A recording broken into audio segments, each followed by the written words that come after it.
Tarbiyah Sunnah Channel. Lillah, nyunnah, merenah. Yuk belanja di Tarbiyah Sunnah Mart. Dengan belanja di Tarbiyah Sunnah Mart, Anda turut berpartisipasi dalam dakwah yang diselenggarakan YTS. Bismillahirrahmanirrahim. Assalamualaikum warahmatullahi wabarakatuh. Alhamdulillah wassalatu wassalamu ala Rasulillah wa ala alihi wa ashabihi wa mawalah wa ba'd. Hadirin jamaah Masjid Raya Cipaganti yang Allah muliakan.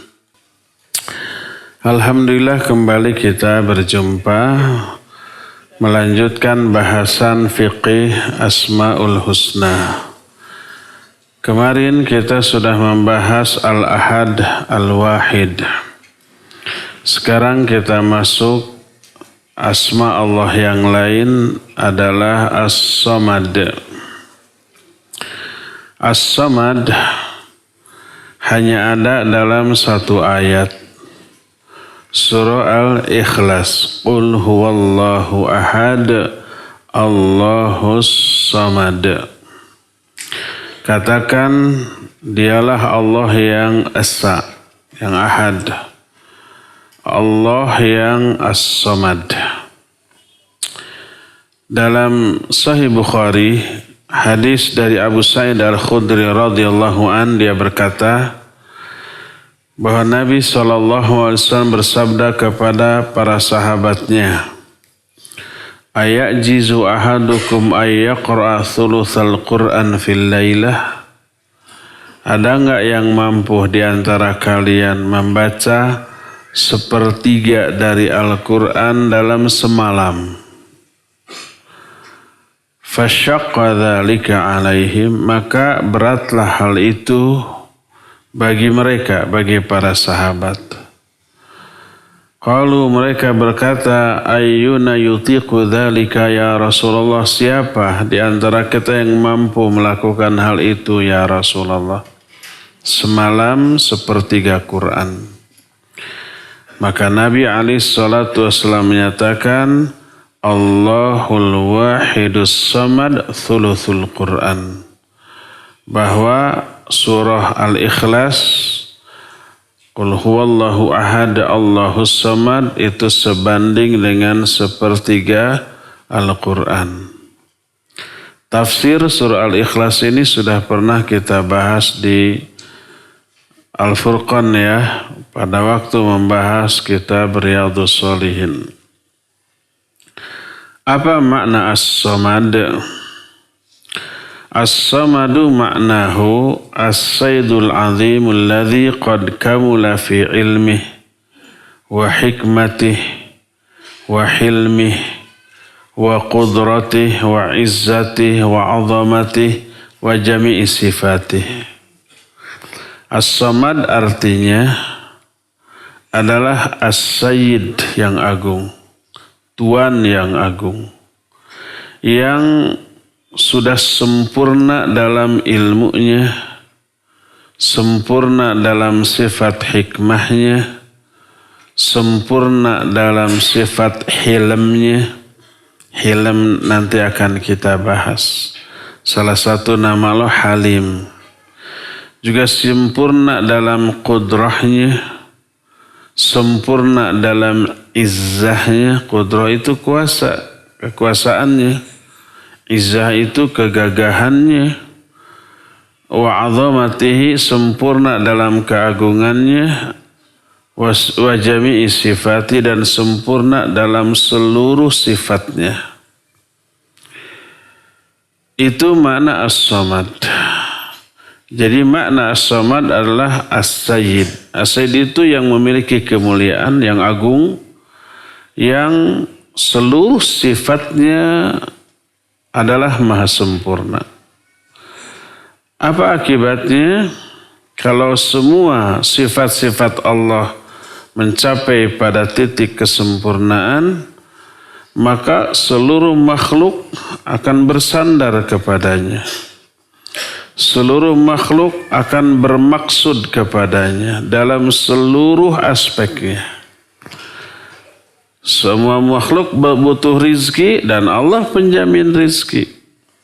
Seluruh makhluk umpamanya perlu kemaslahatan, bergantung kepada Allah karena Allah pemberi kemaslahatan. Seluruh makhluk butuh perlindungan, maka semuanya terfokus kepada Allah yang maha gagah, maha perkasa, begitulah. Maka falaisa laha rabbun siwa, maka tidak ada Rabb lain selain Dia yang memiliki sifat as-samad. Tak ada yang dituju dalam semua amalan makhluk selain Dia.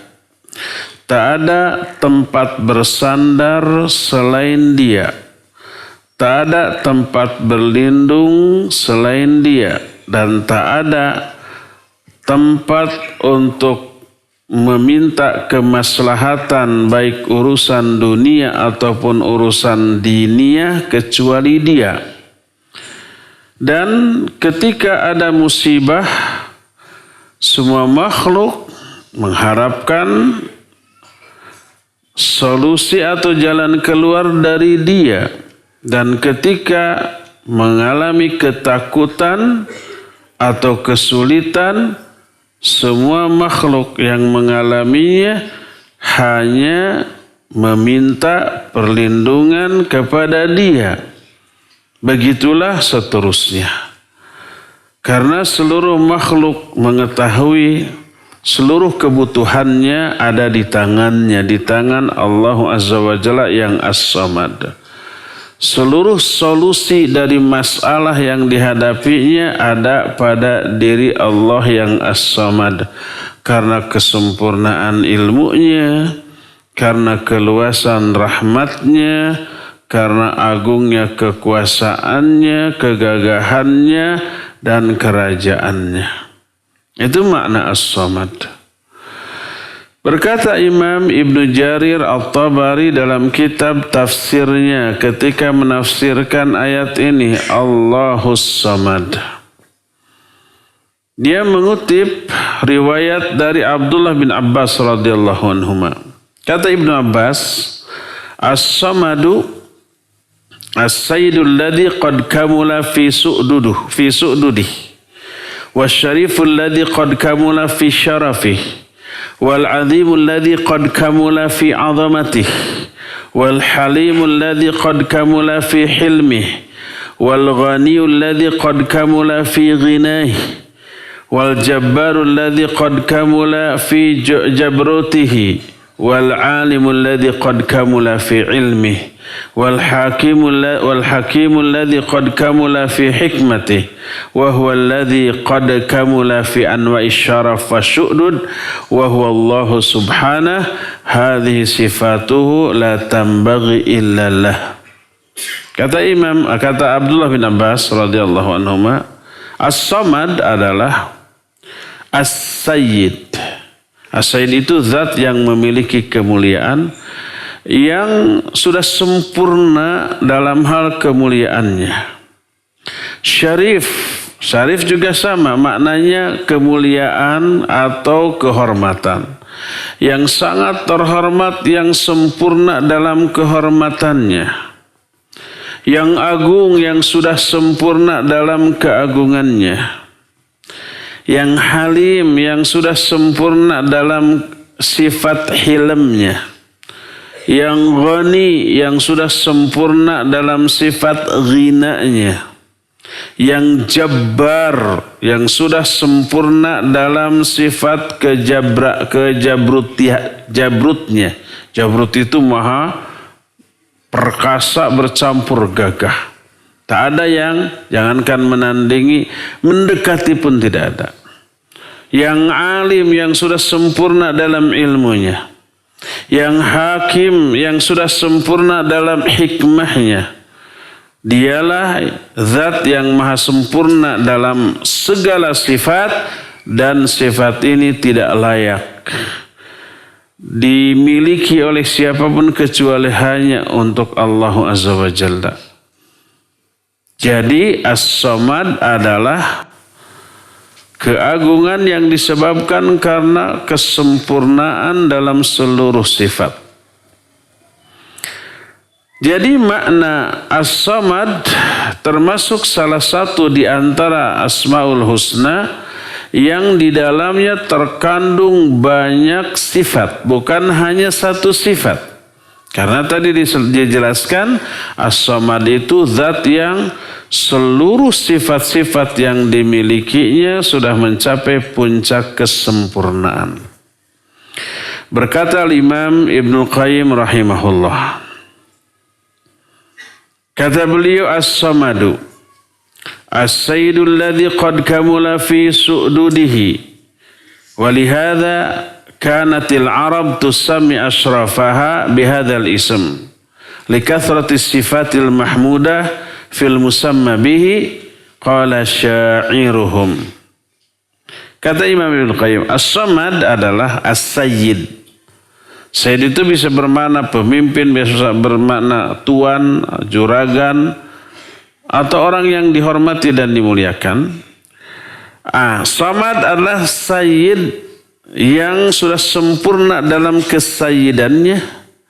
Oleh karena itu orang Arab suka menyebut pemimpin besar mereka dengan sebutan Sayyid karena memiliki banyak sifat-sifat terpuji pada diri orang ini. Sebagaimana salah seorang penyair mereka mengatakan, ala bakkaron na'i bi khairi bani Asad bi Amr bin Mas'ud wa bis Sayyidis Samad. Kata seorang penyair, ala bakkaron na'i, tidakkah bersegera memberi kabar gembira dengan dua kebaikan pada diri Bani Asad, yaitu Amr bin Mas'ud, dia adalah As-Sayyid As-Samad.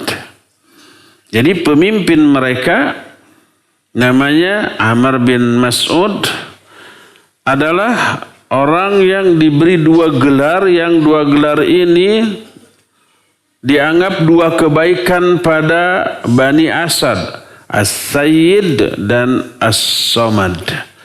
Itu disebabkan karena Amr bin Mas'ud ini seorang pemimpin yang memiliki sifat-sifat terpuji dengan banyak sifat terpuji. Selain dia itu sosialnya tinggi, perhatian, peduli, gagah, berani, akhlaknya juga mulia. Pokoknya seabrek. Sifat-sifat baik ada pada dirinya, maka disebut dengan dua sebutan As-Sayyid dan As-Samad. Lalu kata Imam Ibnu Qayyim rahimahullah, kata beliau, fa inna as-samada man tasammada nahwahul qulub birrughbah warruhbah wa dzalika likathrati khisalil khairi fihi wa kathratil awsafil hamidah lahu. As-Samad adalah sesuatu zat yang seluruh hati terfokus kepadanya dengan dipenuhi rughbah dan rahbah. Dua C, dua T. Apa itu? Harap-harap, cemas-cemas, biar berimbang. Seluruh hati memiliki harapan dan rasa takut kepadanya. Hal itu disebabkan karena banyaknya kebaikan pada dirinya dan banyaknya sifat-sifat terpuji pada dirinya. Oleh karena itu, jumhur ulama salaf, di antaranya Abdullah bin Abbas radhiyallahu anhu menyatakan, as-samadul ladzi qad kamula su'duduh wa huwal alimul ladzi kamula ilmuh, al-qadirul ladzi kamula qadruh, al-hakimul ladzi kamula hukmuh, ar-rahimul ladzi kamulat rahmatuh, al-jawadul ladzi kamula jauduh. As-Samad adalah zat yang sudah sempurna kemuliaan dan kehormatannya, seorang alim atau bukan seorang, satu zat yang maha alim yang sudah sempurna keilmuannya, zat yang berkuasa yang sempurna kekuasaannya, zat yang hakim yang sudah sempurna dalam hukumnya, zat yang rahim yang sempurna dalam rahmatnya, zat yang jawad, jawad itu apa? Generous, jawad itu apa? Berehan, apa berehan teh? Dermawan yang sudah sempurna dalam hal kedermawanannya. Itulah perkataan Imam Ibnu Qayyim rahimahullah. Dari penjelasan Imam Ibnu Qayyim tadi menjelaskan bahwa makna as-samad adalah zat yang memiliki banyak sifat-sifat terpuji yang kadar sifatnya sudah mencapai kesempurnaan. Berdasarkan hal itulah maka tak heran apabila ketika menjelaskan makna as-samad, para ulama mengungkapkan ungkapan makna yang berbeda-beda, tapi perbedaan ini hanya menjelaskan sebagian dari makna as-samad, bukan salah, yang saling melengkapi dengan penjelasan ulama lainnya. Seperti contoh di antara mereka ada yang menyatakan as-samadu huwallazi laisa biajwaf wa la ya'kulu wa la yashrab. Samad itu adalah zat yang tidak memiliki rongga. Kalau kita memiliki rongga, zat yang tidak memiliki rongga, yang tidak makan dan tidak minum. Pernah waktu kita membahas hadis tentang awal diciptakannya Adam, ketika Allah masih menciptakan Adam dalam bentuk zahirnya dan belum ditiupkan ruh kepadanya, Iblis datang mengamati semua bagian dari tubuh Adam ini. Ternyata dia menemukan tubuh Adam adalah berongga. Kita kan berongga, di dalamnya ada ruang kosong apa tidak? Ada.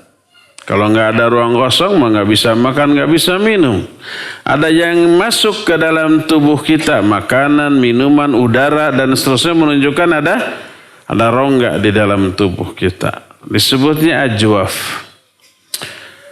Maka iblis menemukan bahwa Adam itu ajwaf, Adam itu berongga. Maka dia optimis Adam adalah selemah-lemah makhluk untuk digoda.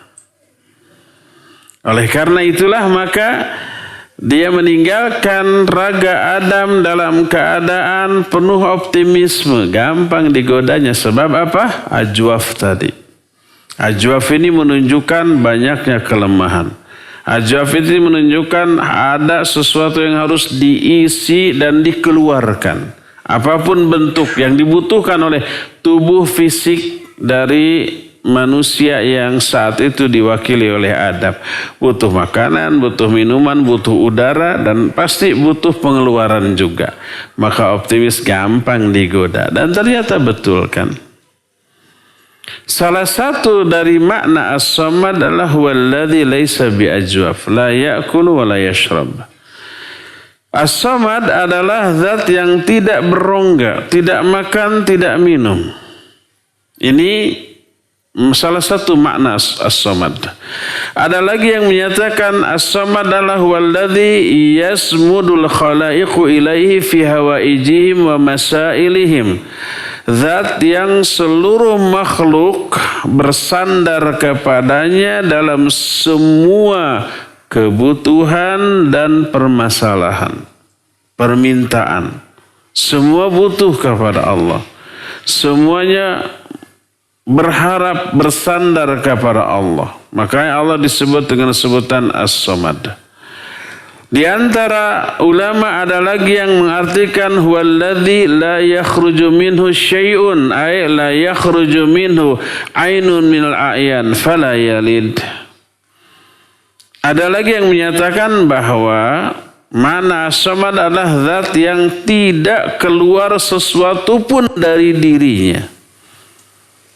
Makanya dia tidak melahirkan.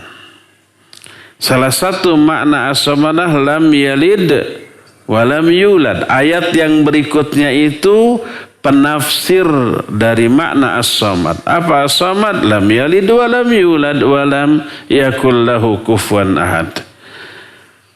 Jadi tidak melahirkan dan tidak dilahirkan. Salah satu makna as-samad adalah zat yang tidak keluar sesuatu pun dari dirinya. Tidak lepas.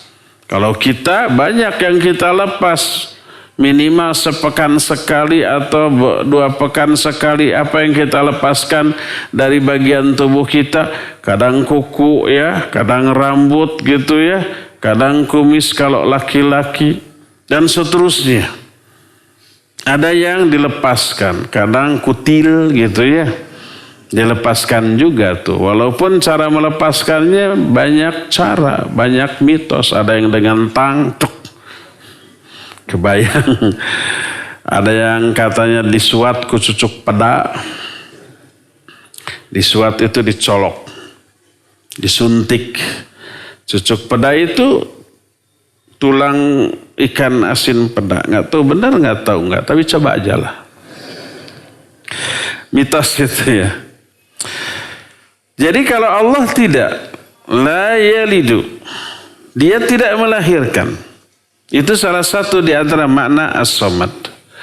Ada lagi yang menyatakan wasaidul ladzi intaha su'duduhu, yaitu sayyid yang sudah puncak sempurna kesayyidannya.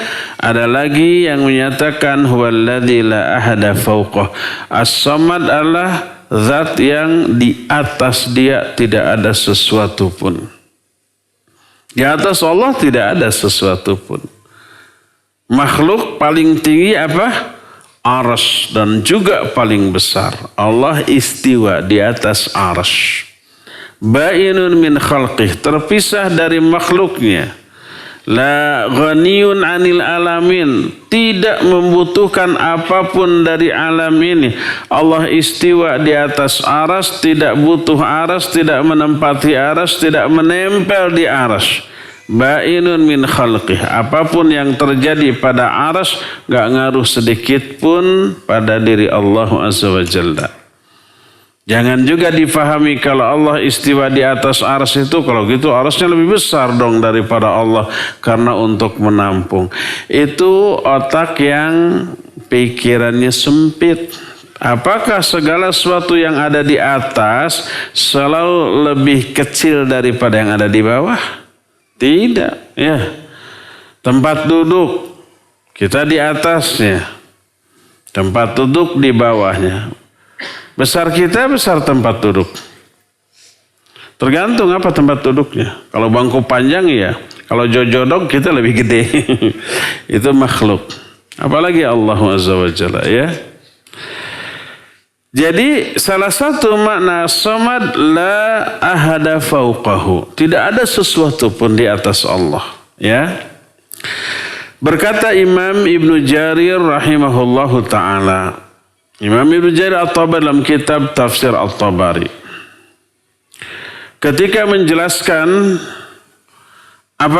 tafsir As-Samad ini, beliau mengutip imam-imam di kalangan generasi salafus saleh, kemudian juga dikutip oleh Imam Ibnu Katsir dan para mufassir yang lainnya. Setelah mengutip beberapa pendapat tentang As-Samad, maka mereka menyatakan wa kullu dzalika haqqun li'anna hadzal isma dalun ala jumlati awsafin adidatin la ala ma'nan munfarid kama sabaqa bayanu dzalik. bahwa semua makna yang diutarakan oleh para ulama tentang As-Samad itu benar, karena nama ini menunjukkan kepada banyak sifat, bukan hanya satu sifat. Dengan demikian berkata Imam Ibnu Katsir rahimahullah, mengutip pendapat Abul Qasim At-Tabrani dalam kitab As-Sunnah, setelah mengutip beberapa pendapat para ulama tentang As-Samad yang berbeda-beda, lalu beliau berkata, wa kullu hadhi sahihah wa hiya min sifati rabbina wa huwa alladhi yusmadu ilaihi fil hawaij wa huwa alladhi intaha su'duduh wa huwa as-samadu alladhi la jawfa lahu wa la ya'kulu wa la yashrab wa huwa al-baqi ba'da khalqih. Kata Imam Ibnu Katsir, semua pendapat tadi benar. Semuanya itu sifat dari sifat Allah Azza wa Jalla. Dia adalah zat yang seluruh makhluk, seluruh kebutuhan tertuju kepadanya. Itu yang disebut dengan As-Samad. Tempat tertujunya seluruh kebutuhan. Dan dia amat sangat sempurna dan mencapai puncak dalam hal kesamadannya. As-Samad adalah zat yang tidak memiliki rongga, tidak makan, tidak minum, dan tidak ada yang keluar dari dirinya. Kalau dari makhluk ada yang keluar, dari manusia setiap detik ada yang keluar dari diri kita. Apa contohnya? Nafas, tiap detiknya itu. Ya, kadang kita meludah, lagi pilek, sering nyingsering gitu ya. Lagi menwa, sering ke WC, menwa teh mencret wae. Selalu keluar tiap hari, ya. Kalau Allah tidak ada yang keluar, tidak ada yang masuk. Tidak ada makanan, tidak ada minuman, tidak ada nafas. Karena Allah tidak butuh semua itu. Kita makan, kita minum, kita bernafas, dan kita mengeluarkan banyak hal karena lemahnya kita.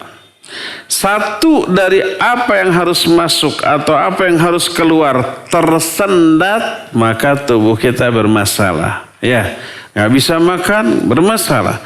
Nggak bisa minum, bermasalah. Makan, minum, masuk semua, tapi nggak bisa BAB. Bahaya nggak? Sangat bahaya. Racunnya bisa menyebar, bisa mati itu orang. Karena kelemahan. Allah mah karena tidak memiliki kelemahan, tidak perlu makan, tidak perlu minum, tidak perlu tidur, tidak perlu istirahat, dan tidak perlu bernafas. Itu yang disebut dengan As-Samad. Alladzi la jawfalah, la yashrabu wa la ya'kulu wa la yashrab.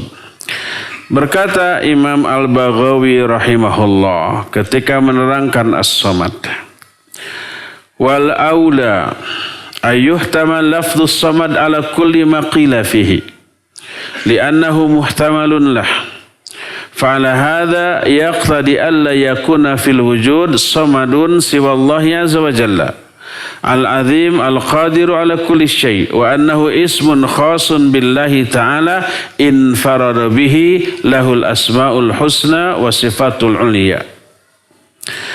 Yang lebih utama, kata Imam Al-Baghawi, memaknai lafaz As-Samad dengan seluruh makna dari tafsiran yang dikatakan oleh para ulama. Karena itu semua saling melengkapi. Berdasarkan hal itulah maka tidak ada di alam jagat raya ini yang Samad selain Allah Azza wa Jalla. Kalau pakai Abdul boleh, Abdul Samad boleh, hamba Allah. Kalau hanya Samad saja tidak boleh, baik diberikan sebagai sifat ataupun nama. Nama lahir Samad, jangan pakai Abdul Samad. Nah, dialah yang maha agung, yang maha kuasa atas segala sesuatu, dan nama yang dikhususkan bagi Allah dan infirad dalam hal itu. Infirad itu hanya satu-satunya. Dialah yang memiliki nama terbaik dan sifat yang tertinggi. Laisa kamitslihi syai'un wa huwas samiul basir. Allah itu tidak ada yang menyamai sesuatu pun, dan Dia Maha mendengar dan Maha melihat. Berkata Syekh Muhammad Al-Amin As-Shinqiti rahimahullahu taala, Kata Syekh Asy-Syinkiti, minal ma'rufi fi kalamil Arab itlaqus samad ala sayyidil azim wa ala syai'il musmat alladhi la jawfalah. Fallahu ta'ala huwa sayyidul ladhi wahdahu al-malja' inda syada'idi wal hajat wa huwa alladhi tanazzaha wa taqaddasa an sifatil makhluqin ka'akli ta'am wa nahwih an dhalika uluwan kabira. Sesuatu yang ma'ruf menurut ucapan orang Arab, satu kaidah dalam bahasa Arab adalah memaknai as-samad terhadap suatu zat yang sangat mulia dan agung, dan terhadap sesuatu yang tidak memiliki rongga. Maka Allah Azza wa Jalla adalah As-Sayyid yang maha agung, yang satu-satunya tempat bersandar, tempat berharap ketika memperoleh musibah dan ketika memiliki banyak kebutuhan. Sekaligus dalam waktu yang bersamaan dia juga tersucikan dari seluruh sifat-sifat yang dimiliki oleh makhluk. Seperti makan, seperti minum, seperti bernafas, seperti meludah, seperti BAB, BAK, BA dan sejenisnya, seperti juga syahwat kepada lawan jenis, melahirkan atau dilahirkan. Semua itu sifat-sifat makhluk, dan Allah Azza wa Jalla suci dari seluruh sifat itu, tidak memiliki sifat-sifat tadi, karena seluruh sifat yang disebutkan tadi merupakan bentuk kelemahan makhluk. Makhluk butuh makan. Kenapa makan? Karena butuh. Kalau nggak makan apa? Lapar, lemas, mati. Minum juga begitu. Kenapa harus minum? Karena butuh minum. Kalau nggak minum gimana? Haus kemudian mati. Bernafas. Kalau nggak bernafas gimana? Ya mati. Ya. Semua termasuk BAB, BAK, BA. Kalau itu semua nggak dilakukan, mati. Bermasalah dia dan berakhir dengan kematian. Itu adalah sifat-sifat yang menunjukkan kelemahan dan dimiliki oleh makhluk. Maka Allah tidak, dan itu terkandung dalam makna as-samad. Wa idza 'alima al-'abdu ittisafa rabbih bihadzal kamal wal jalal wa annahu subhanahu la syai'a fawqah wa la syai'a yujizuh wa annahu subhanahu mafza'ul khalaiq wa malja'uha fala malja wala manja minhu illa ilaih wa ilaihi wahdahul mafar wa huwa wahdahu alladhi tasammada ilaihi al-khalaiq fi hawaijiha wa masailiha wa raghabatiha wajaba alaihi alla yalja illa ilaihi wa la yatlubu hajatahu illa min wa la yasrifu ibadahu illa lah wa la takunu isti'anatuhu illa bih wa la yakunu tawakkuluhu illa alaihi. Bila seorang hamba, ya, ini buah dari memahami salah satu makna Allah as-samad dan sifatnya juga.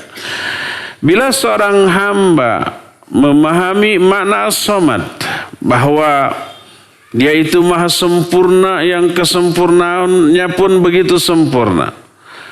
Tak ada sesuatu pun di atas dia, tak ada sesuatu pun yang bisa melemahkan dia.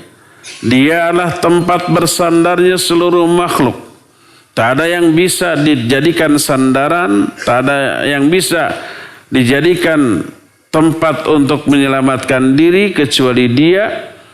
Maka dialah satu-satunya tempat bergantung dan berkebutuhannya seluruh makhluk. Meyakini hal itu, maka wajib bagi si hamba itu untuk tidak bergantung kecuali kepada Allah. Tidak minta kebutuhan apapun kecuali hanya dari Allah. Tidak menunjukkan ibadah apapun kecuali hanya kepada Allah. Tidak meminta pertolongan kecuali hanya kepada Allah. Dan tidak bertawakal kecuali hanya kepadanya. Seluruh hidupnya hanya untuknya. Qul inna sholati wa nusuki wa mahyaya wa mamati lillahi rabbil alamin. Jadi hidupnya, matinya, ya, salatnya, pengorbanannya, hidup mati semuanya untuk Allah yang As-Samad. Allah berfirman dalam surah An-Naml ayat 20 ayat 62, kata Allah, amma yujibul mudtarra idza da'ahu wa yakshifu su'a wa yaj'alukum khulafa'al ard a ilahun ma'allah qalilan ma tadhakkarun. Siapa yang menjawab doa orang-orang yang sedang terdesak, sedang memperoleh musibah yang berat, dan siapa yang bisa melepaskan orang dari keburukan dan kesulitan, siapa pula yang menjadikan kalian sebagai khalifah di muka bumi. Apakah ada ilah sesembahan lain selain Allah? Sedikit sekali di antara kalian yang bisa mengambil pelajaran dari hal ini. Inilah makna As-Samad, dan penjelasan kita cukup sampai di sini selesai. Insya Allah nanti di hari Selasa yang akan datang, Selasa ketiga di Pusdai ya. Selasa yang berikutnya lagi akan berbicara tentang Al-Hadi ya. Salah satu nama Allah dan sifatnya adalah Al-Hadi. Ya, sisa waktu yang ada kita akan gunakan untuk bertanya jawab. Wa sallallahu ala nabiyina Muhammadin wa ala alihi wa ashabihi wasallam.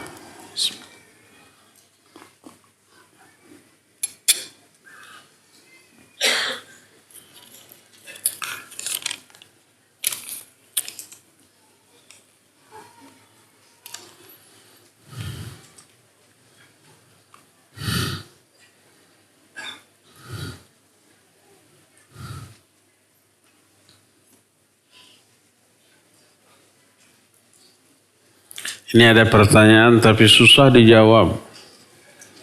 Tolong bantu jawab ya. Entah ini ikhwan tak akhwat. Afan Ustadz izin bertanya. Ustadz, apa yang menyebabkan antum tidak poligami?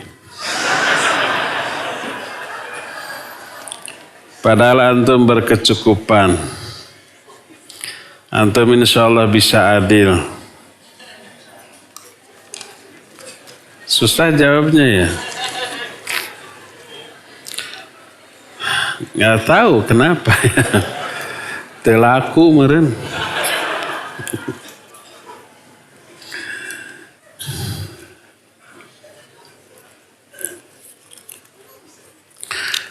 Ikhwan, baik yang bujangan, bujang dan lajang, atau yang sudah menikah, tapi khusus laki-laki, kalau wanita jangan. Semua orang bujang lajang atau ikhwan yang sudah menikah, kalau ditanya ada nggak keinginan untuk menikah, pasti ada, pasti ada. Yang belum menikah apalagi, yang sudah menikah jawabnya pasti ada, cuma berani enggaknya mengungkapkan. Cuma ada cumanya ya. Jangankan yang sudah menikah, yang bujang dan lajang, walaupun dia sangat-sangat ingin nikah, ditawari ini, ditawari itu, ditawari banyak calon, banyak kandidat, tapi nggak ada yang klik, nggak ada yang klop, nggak ada yang pas. Mau nggak? Nggak. Sudah siap nikah, ini ada calon. Afan, saya masih ingin beres kuliah. Kan sudah beres kuliahnya. Afan, saya masih ingin menyenangkan orang tua. Bukan dicari dalil untuk bisa menolak dia ya. Sebaliknya, bujang lajang ya, masih kuliah, nggak ingin dulu nikah. Ditanya mau nikah, enggak, saya menanti aja. Ternyata ketemu orang yang klop. Jadi begitu ketemu teh sernud kana hati. Ternyata orang itu juga mau, terus dilamar, bahasa kitanya sekarang ditembak. Padahal dia belum siap nikah. Kira-kira diterima enggak? Diterima. Itulah, itu berlaku bagi semua orang. Ya, banyak ikhwan atau akhwat yang ngirim CV ke saya. Dari CV ini ada yang cocok. Ini dihubungkan nih, silakan. Selanjutnya terserah Anda. Tapi nggak lanjut tuh. Apa alasannya nggak klik dua-duanya? Kan gitu ya. Jadi bukan siap atau tidaknya nikah, siap atau tidaknya poligami. Tapi ada nggak yang klik dengan dia? Itu intinya. Walaupun sekali tidak siap, saya mah nggak akan nikah dulu. Mau terus kuliah, mau kerja, mau terus S2, S3, dan S-teler. Tapi pas di tengah jalan ketemu orang yang klop, pasti mau. Akhirnya menikah. Itulah intinya ya. Semoga itu tidak ada. Dulu saya pernah ditanya begini, kenapa tidak nikah lagi? Saya bilang bukan tidak, belum. Dah. Gak berapa lama ada kertas lagi. Kalau belum kapan? Terus makanya itu. Assalamualaikum Ustaz. Waalaikumsalam. Apakah harapan dan rasa takut dari pendosa kepada Allah akan membuat ketenangan pada hatinya? Atau tetap akan tertolak karena tumpukan dosanya? Lalu apakah ketergantungan hati atas perlindungan pada Allah bisa terkalahkan oleh doa-doa buruk orang lain, khususnya orang yang pernah dizalimi karena ia dendam padahal saya sudah mohon maaf? Pertama, kalau kita berdosa lalu kita taubat, apakah akan tenang atau tidak? Tergantung, taubatnya benar apa tidak? Memenuhi seluruh syarat taubat apa tidak? Berhenti dari dosa itu, menyesal, bertekad tidak kembali, meminta dihalalkan kalau dosa itu berkaitan dengan hak orang lain. Kalau benar, diyakini pasti akan melahirkan ketenangan, tentram jiwanya. Ya, ada nggak kekhawatiran tidak diterima? Ada, dan itu harus. Tapi efeknya harus bagus. Perasaan khawatir tidak diterima harus mendorong dia untuk bertobat lebih baik lagi. Memperbaiki tobatnya terus. Menjauhi dosa-dosa lain. Baik dosa itu dan dosa-dosa lainnya. Meningkatkan amal ibadah. Ya, insya Allah Allah akan hapus dosa-dosanya dan Allah ganti dengan pahala. Nah, sekarang kalau orang itu pernah kita zalimi, tapi kita sudah tobat, sudah minta maaf, tapi dia tidak memaafkan dan mendoakan keburukan, apakah akan kena? Insya Allah tidak. Jangankan kita, saya pernah cerita, pernah dijelaskan dalam kajian ini. Entah Selasa, entah Sabtu, pokoknya disinilah yang saya ingat. Tentang Nabi SAW di perang Uhud. Luka-luka sampai 4 giginya tanggal. Dan beliau masih ingat orang-orang yang melukainya di perang itu. Lalu seusai perang beliau di dalam sholat mendoakan keburukan kepada orang kafir yang melukainya. Disebut Allahumma alaika bifulan, alaika bifulan. Disebut namanya 4 orang. Di dalam sholat. Oleh seorang Nabi. Dalam keadaan terluka, sudah dianiaya oleh orang kafir. Alasan untuk diijabahnya doa itu kuat. Pertama, Nabi loh. Kedua, di dalam sholat. Ketiga, sudah dizalimi. Tapi apa yang terjadi? Allah menurunkan ayat menegur beliau. Bukan urusanmu tentang masalah ini. Sampai akhirnya keempat orang yang namanya disebut tadi masuk Islam dan bagus keislamannya. Padahal sudah didoakan keburukan oleh Nabi SAW dan zalim kepada beliau. Di dalam sholat didoakannya juga. Ya. Tapi doa nabinya tidak dikabulkan oleh Allah Azza wa Jalla. Bahkan sebaliknya keempat orang tadi masuk Islam dan keislamannya bagus. Ya, masih ingat kan penjelasan tersebut? Nah, ini berlaku untuk Nabi, apalagi untuk selain Nabi. Ya,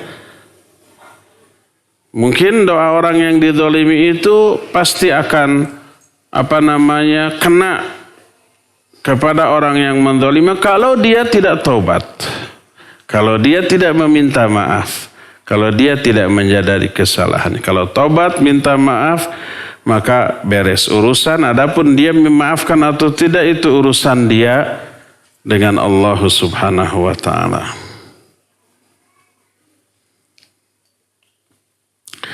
Ustaz, jika teman-teman sering memanggil anak Ustaz, bagaimana cara menegurnya atau bagaimana anak menyikapinya? Ini ikhwan apa akhwat ya? Dia jadi si penanya ini dipanggil Ustaz gitu ya nggak apa-apa kalau memang dia suka ngajar, minimal ngajar ikro gitu. Oleh orang tua si anak didiknya dipanggil Ustaz, ya nggak apa-apa. Memang betul sesuai dengan realita Ustaz bukan? Ustaz apa arti Ustaz? Guru, guru dia bukan? Guru, cuma di bahasa Arab kan jadi Ustaz, nggak apa-apa, jangan protes. Tapi jangan menjadi ujub. Saya Ustaz gitu ya. Kecuali kalau dia bukan Ustaz, gitu hanya sering dikopiah aja, sering ke masjid dipanggil Ustaz ya. Orang nggak ngajar nggak apa, boleh diralat. Afan Bu, saya bukan Ustaz gitu. Siapa tuh? Saya murid gitu aja. Murid siapa? Murid Ustaz.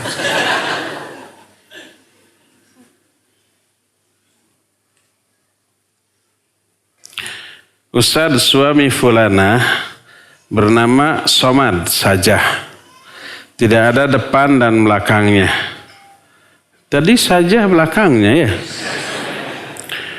Karena ketidaktahuan ilmunya, apakah sekarang harus mengganti nama? Kalau ganti nama, ganti akte, ganti paspor, ganti KTP, ganti ijazah. Susah, ribet ya. Sudah nggak apa-apa, cuma nama panggilannya saja yang dirubah. Dengan kunyah Abu siapa gitu. Tapi dia belum laku, sudah ya kan suami fulana. Belum punya anak, nggak masalah. Banyak ulama yang tidak memiliki anak tapi diberi kunyah ya. Seperti Imam An-Nawawi. Apa nama kunyahnya? Abu Zakaria ya. Seperti Syekhul Islam Ibn Taimiyah ya. Termasuk bahkan Aisyah. Punya anak tidak? Tidak. Tapi apa kunyahnya? Ummu Abdillah ya, dibolehkan. Ini lebih cenderung curhat, mungkin orangnya ada di sini. Afan Ustadz, bagaimana cara menasihati istri itu kan? Yang sudah lama ngaji namun anehnya masih bohong ke suami.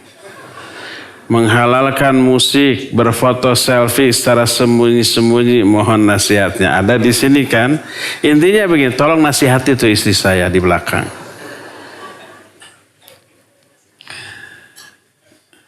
Iya. Inilah yang saya bilang dulu dan sering ya. Karakter ikhwan atau akhwat yang seperti ini mencoreng citra pengajian. Citra ustadznya juga. Karena efek ngajinya tidak terasa oleh orang lain. Setelah lama ngaji tetap ke suami tidak taat, bohong. Nyanyi-nyanyi, musik selfie ria seperti itu. Ya. Apa akibatnya? Akibatnya suaminya di rumah, orang tuanya di rumah, tidak melihat adanya perubahan dalam diri itu, malah berbohong. Kamu kok udah ngaji, pakai jilbab, pakai cadar, bohong juga. Ngajinya di mana? Nah kan, Cipaganti. Padahal di Cipaganti pengajian banyak, tidak hanya kita. Tapi akhirnya nama Cipaganti tercoreng. Nama ustadznya siapa? Nah lagi ya. Jangan ngaji lagi ke sana. Akhirnya nama Cipaganti, nama ustadznya di blacklist. Karena apa? Kesalahan orang yang tidak berubah akhlak karakternya dengan ngajinya. Padahal ustadznya tidak mengajarkan begitu. Cipagantinya tidak bersalah. Sudah menyediakan sarana, fasilitas yang dibutuhkan. Ustaznya mengajarkan kebaikan, tapi tidak diamalkan. Yang diamalkannya sebaliknya, masih berbohong, masih berfotoria, masih selfie, sembunyi-sembunyi. Pertama, itu dosa. Berbohongnya dusta, berbohongnya dosa. Selfie-nya maksiat, musiknya juga maksiat. Bahkan selfie kalau diupload menjadi dosa jariah. Ini jadi dosa jariah. Setiap ada ikhwan yang lihat, aduh ini gelis, dosa nggak ikhwannya? Dosa. Si akhwatnya gimana? Dosa juga ya. Akhwatnya sudah mati, tapi fotonya masih beredar di dunia maya. Jutaan orang setiap hari lihat. Jutaan dosa mengalir terus ke alam kuburnya. Itu yang disebut dengan dosa jariah. Apa keuntungan dia? Keuntungan dia adalah hanya dipuji, disebut gelis, padahal pujiannya nggak didengar juga ya. Hanya dia GR. Saat ini ada jutaan orang yang nyebut gelis ke saya. Paling gitu. Padahal nggak sampai 1 juta. Paling 2-an. Untungnya cuma itu, bangga. Tapi kerugiannya, naudzubillah. Ya, di akhirat diazab, di alam kubur diazab. Ya, jangan akhwat, ya, jangan.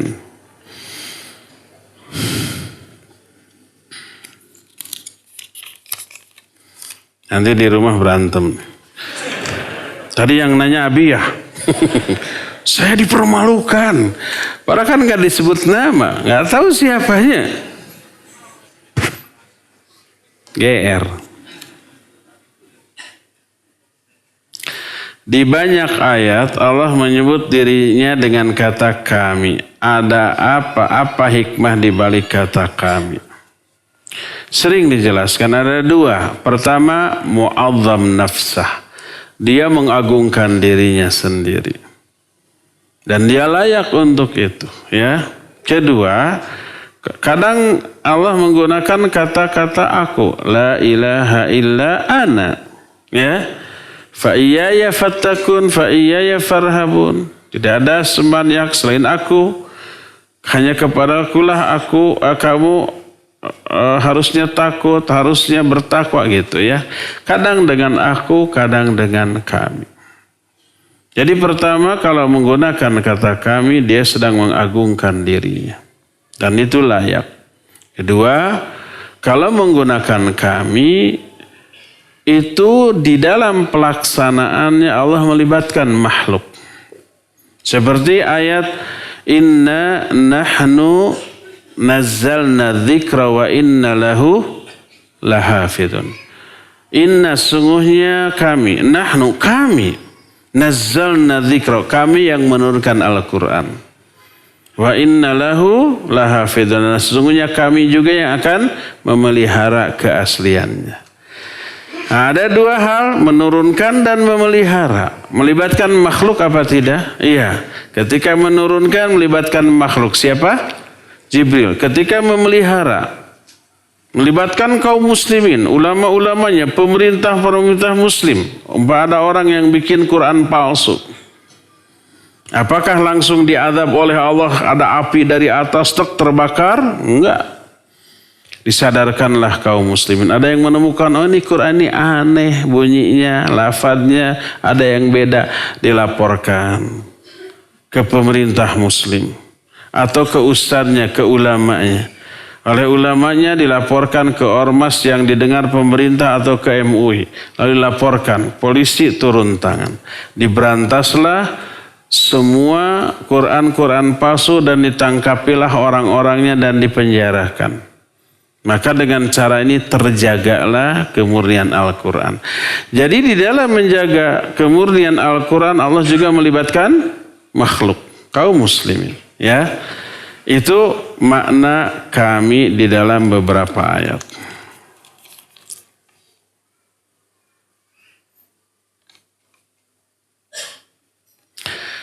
Ustaz boleh disebutkan? Boleh. Apa saja nama sifat Allah yang boleh dijadikan nama panggilan manusia tanpa abdun? Ya, boleh seperti Rahim, Rauf, ya, Aziz, itu boleh. Karena Allah pun memberikan nama-nama dan sifat tadi kepada makhluk.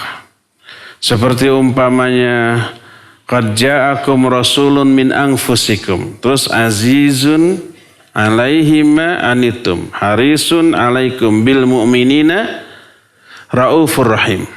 Telah datang kepada kalian seorang rasul dari bangsa kalian. Aziz, rasul ini aziz. Azizun alaihi ma anitum. Mana aziz di sini sungguh berat bagi dia penderitaan yang kalian alami, yang kalian rasakan. Harisun alaikum, sangat bersungguh-sungguh menginginkan kebaikan atas kalian. Bil mu'minina raufur rahim, dan kepada sama mukmin Rasul ini rauf dan rahim. Rauf, rahim sifat Allah.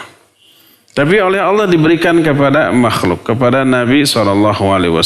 Ya, itu diantara beberapa nama yang boleh diberikan kepada makhluk tanpa abdun.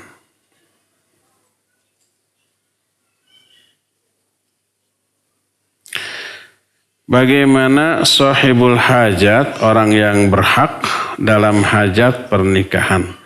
Siapa yang berhak mendanai, siapa yang berhak mengatur acara pernikahan? Di adat kita seringkali yang disebut sahibul hajat itu pihak perempuan. Apa itu benar? Kalau oleh syariat tidak ditetapkan siapa yang harus membiayai, siapa yang harus menjadi sahibul hajat, kembali kepada uraf, kepada kebiasaan masing-masing. Ya, kalau di kita sahibul hajat ya pihak perempuan. Tapi biasanya pihak laki-laki ikut membantu tidak? Ya ikut. Intinya beginilah. Kalau prinsip saya begini. Ini nanti akan menjadi satu keluarga, dua keluarga besar ini. Jangan hitung-hitungan, itu pertama. Ya, jangan memperlihatkan diri matre. Kedua, itu infak sedekah. Makanan yang kita bagi ke para tamu itu adalah sedekah. Di sana ada pahala. Makin banyak andil kita di sana, makin banyak pahala untuk kita. Itu yang harus kita pikirkan. Pahala, segala sesuatu kita jadikan sebagai bahan untuk bahagia di akhirat. Jangan hitung-hitungan. Umpama siapapun kita, apakah kita pihak laki-laki atau perempuan, maka beri andil sebanyak yang kita mampu. Bila perlu, biar untuk urusan biaya saya semua, baik laki ataupun perempuan. Oh jangan begitu, kita harus patungan. Ya bolehlah, berapa nggak apa-apa seadanya. Saya cuma bisa 5 juta, nggak apa-apa. Padahal 500 juta yang dibutuhkan. Kita punya itu nggak masalah. Jangan sampai gara-gara uang seusai pernikahan besan ini saling berantem. Itu besan nggak benar. Biaya 300 juta dia cuma 5 juta. Memalukan bang. Diomongin lagi ke mantu. Bapak kamu tuh pelitnya bukan main. Ya ampun, jangan seperti itu ya. Jadi sebanyak mungkin, sebesar mungkin andil yang kita berikan ke sana untuk kemaslahatan rumah tangga anak kita, nama baik atau hubungan baik kita dengan besan, dan infak sedekah bagi orang-orang yang datang. Itulah intinya ya. Kecuali kalau memang kita nggak memiliki kemampuan, ya terus terang saya mampunya ya segini nih. Dia mampunya berapa ya sesuaikan aja dengan budget yang ada. Jangan sampai umpamanya budget yang ada hanya untuk 50 orang, ngundang 500 orang. Ya tekor nanti ya. Silakan aja dimusyawarahkan.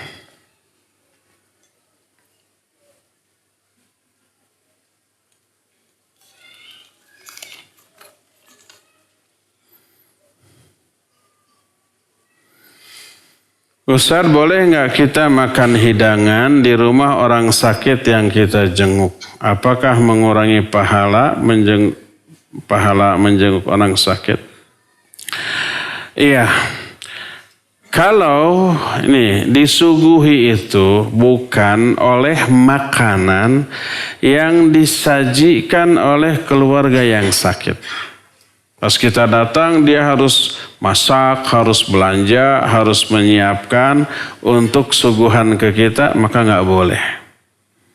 Tapi kalau umpamanya ada saudaranya yang mengcover atau tetangganya atau ikhwan yang menyediakan stok air minum, stok kue-kue dan buah-buahan untuk setiap yang melayat lalu disuguhkan, maka itu boleh. Karena inti dari terlarangnya makan dan minum di tempat orang yang sakit atau bahkan di tempat orang yang kematian itu karena membebani orang yang kita akan jenguk. Akhirnya tambah parah, tambah sakit. Jadi kalau umpamanya orang yang sakit itu banyak yang mensuplai makanan oleh dia dan keluarganya nggak akan kemakan. Kalau dibiarkan apa? Busuk, terbuang gitu ya. Akhirnya daripada busuk disuguhkan maka boleh, nggak masalah ya. Jadi kalau kita melihat orang sakit menjenguk terus banyak makanan minuman, kata yang sakit ini sok diminum kebanyakan daripada kebuang, makan minum aja, maka boleh. Boleh nggak bawa ke rumah? Mangga, itu era. Harusnya ngasih. Tapi kalau memang betul seperti itu boleh ya. Jadi terlalu banyak stok makanan, dia bagi-bagi, ini tolong dibawa aja. Nah, kalau nggak diambil nanti busuk di sini, saya nggak bisa makan juga. Saya sudah cukup segini, sisanya masih banyak, silakan. Nggak apa-apa, boleh ya. Jadi yang tidak boleh adalah kalau itu merepotkan. Kalau makanannya bersumber berasal dari si sakit atau keluarganya dan diolah oleh si sakit atau keluarganya, tambah beban. Itu yang tidak boleh.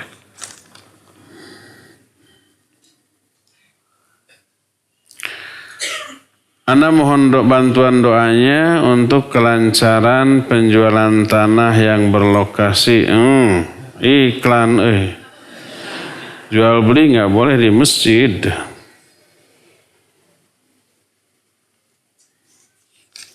Termasuk promosi jual beli nggak boleh di masjid.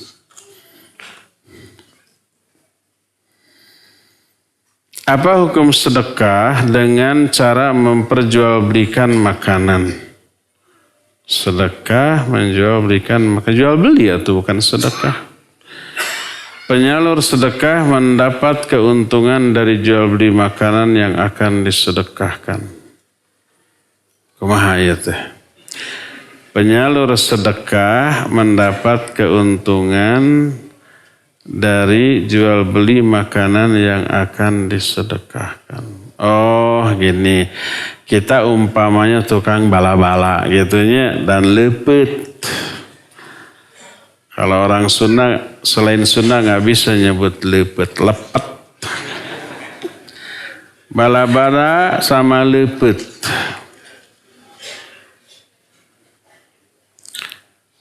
Terus ada panitia kajian mesen gitu ya, untuk dibagi-bagi secara gratis, sedekah. Pesen 500 porsi. Satu porsinya, satu bungkusnya, satu lepet, 2 bala-bala, 1 cengek. Harus ada cengeknya tuh.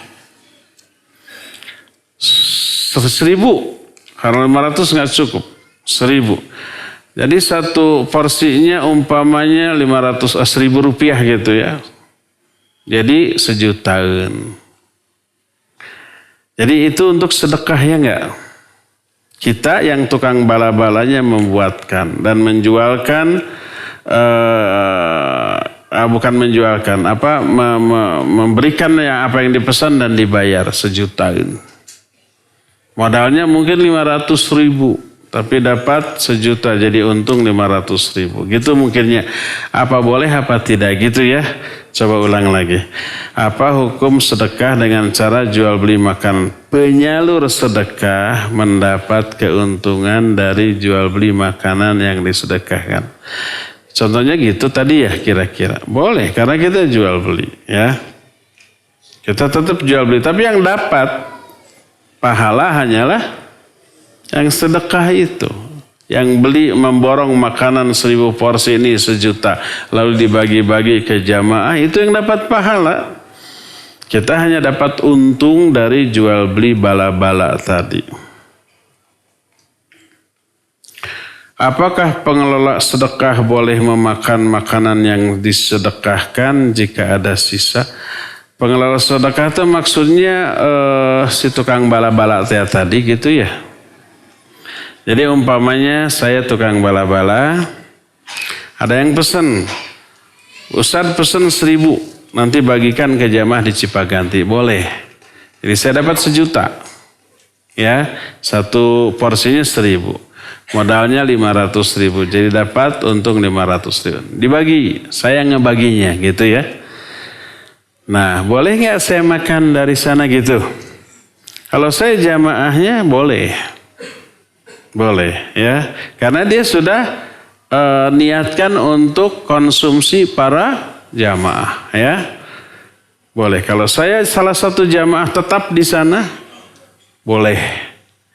Gimana kalau ustadznya? Boleh juga. Ustadznya jamaah juga. Tapi saya tidak makan bala-bala. Namanya juga gorengnya teteh. Jadi boleh kalau dia ngambil dan ikut makan asal dia jamaah, ya. Seperti itu. Ya, cukup sampai di sini saja. Insyaallah kita akan lanjutkan lagi di masa yang akan datang. Allahumma bihamdik asyhadu an la ilaha illa anta astaghfiruka wa atubu ilaik. Walhamdulillahirabbil alamin. Wassalamualaikum warahmatullahi wabarakatuh.